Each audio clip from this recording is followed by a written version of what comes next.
Gen X, and did our parents hate our guts? That that's the topic today. Just a little theory that I have that I thought I'd share with you. First of all, my name is Jeffrey Luscombe. I'm the author of Shirts and Skins and To Refrain from Embracing.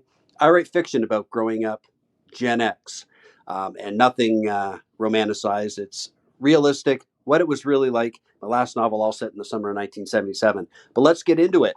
Um, I have this idea that, and I'm going to prove it to you, that boomers hated our guts and thought we were the spawn of Satan.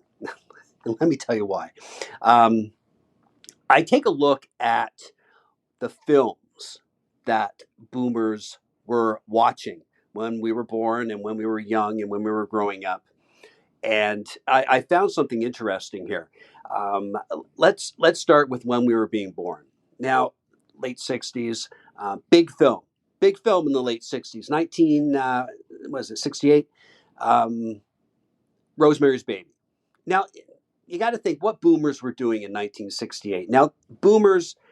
Now, this isn't a bash boomers podcast. I'm not putting up against Gen X and boomers, our folks. But let's be honest. Like they were called the me generation. I didn't make that up. You know, they were called the me generation. Maybe a little selfish. Um, there was a lot of them. Um, they had a pretty good life. Their public schools were great at the time. Had a great education. Had a lot of fun. Went to college. It didn't cost much. Bought houses. It didn't cost much. Uh, it wasn't that hard to get a job. Now, so it's the late '60s. They're young, swinging, maybe going to a, maybe a war protest or that sort of thing. Then all of a sudden, boom, we show up, Gen X, right? And they start having babies.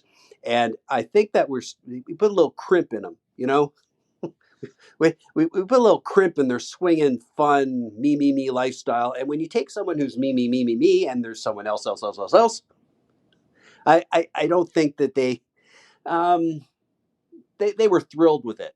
So when I see Rosemary's Baby being a huge hit, I think that they think, like, uh, metaphorically, that this was their kids, right? The spawn of Satan who came in and ruined their lives. Just messed up everything. So as as things went along, and we were toddlers, we grew up a little. Another big film, The Omen.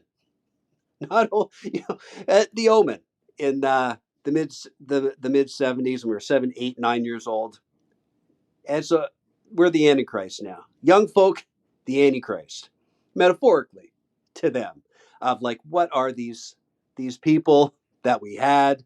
Um, and I always called what our folks did to us with Gen X, because we were, feral and lived on our own and didn't have a lot of supervision, benevolent neglect. Because, my folks, they both work. They work shift work.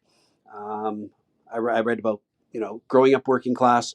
So I don't put a lot of blame on them, like, but we didn't have a lot of supervision. I don't think there was a lot of connection a lot of times between us and the older generation. It was like, go out. Yeah, we didn't come home till the street lights came on, but yeah, we'll get to that later. Um, so as we grew older, we're now the Antichrist. We were spawn of Satan. They were the Antichrist. Also, the big one, the Exorcist. We're possessed. Like, what are these things in our home? Everything was going around. Things were going so well when it was all about us, and now we've got these things in our homes that we have to look after and deal with and feed, and it's no longer about me anymore. The old me generation. Uh, so and later, as we turned into teenagers, you have the Lost Boys, these these teenagers, and what starts to pop up around the late '70s, early '80s, slasher films. So now, the people making these films, and it wasn't Gen X, the people making these films, it's not just good enough, that we're the spawn of Satan. They want to actually like slaughter us. They slaughter us at a summer camp, or they'll slaughter us on Friday the 13th, or Nightmare on Elm Street. But the thing is let's just get rid of them. So we've gone from the spawn of Satan, possessed, Antichrist, to let's just get rid of these crazy kids of ours who are now like listening to Springsteen and rap is starting and what is this, and like why did we have these kids? Um, but that's just my thesis. That if you look at the films, you can sort of see what they think of us or what they thought of us at the time. And I think it's nothing that they really believe we're the spawn of Satan. We're not. They didn't believe we were the Antichrist, but we were. We did come up and really cramp their swinging '60s me style.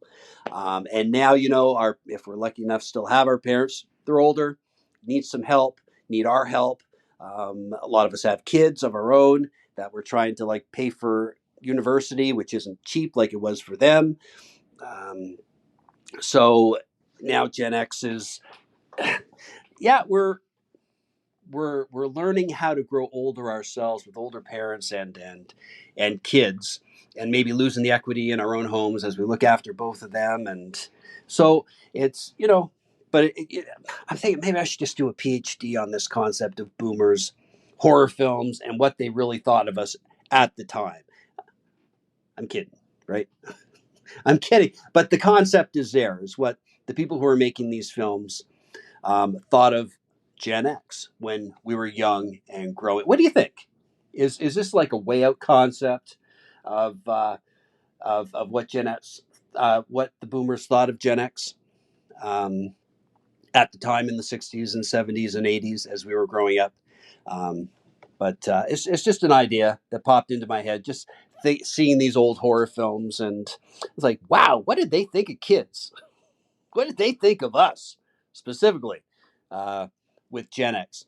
But uh, yeah, like I said, I'm not bashing on the boomers, and I'm not holding up Gen X as like something marvelous. We had our own problems. Let's be honest, and the fact that we had very little supervision uh, is one of them, and what it was like growing up, sort of feral. But I do that in my books. My latest novel, To Refrain from Embracing, is all set in the summer of 1977, and I write about what this was like. That it was Lord of the Flies out there.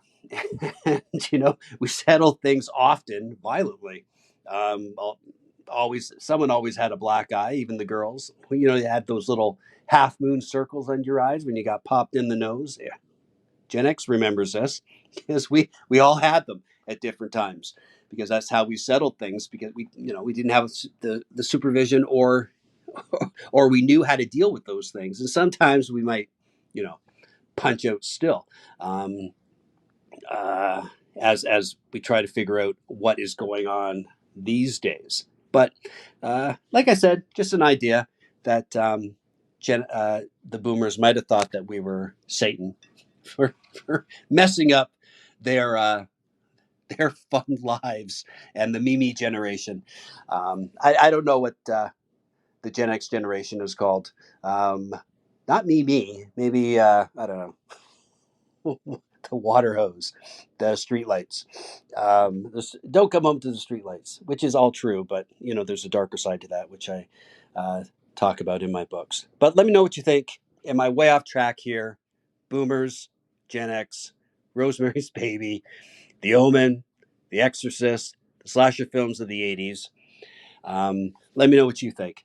But just a thing that popped in my head for these fun little things, these fun little podcasts that nobody knows about. Because my next novel, someone is actually a podcaster, so I'm trying to learn how it's done. So that's it for me, Jeffrey Luscombe, Shirts and Skins, To Refrain from Embracing, available everywhere. Go rent. Run out to Blockbuster, grab Rosemary's Baby, The Exorcist, The Omen, Lost Boys, and Friday the 13th. And maybe you'll understand Gen X a little better. That's it for me. Thank you very much, and have a great day.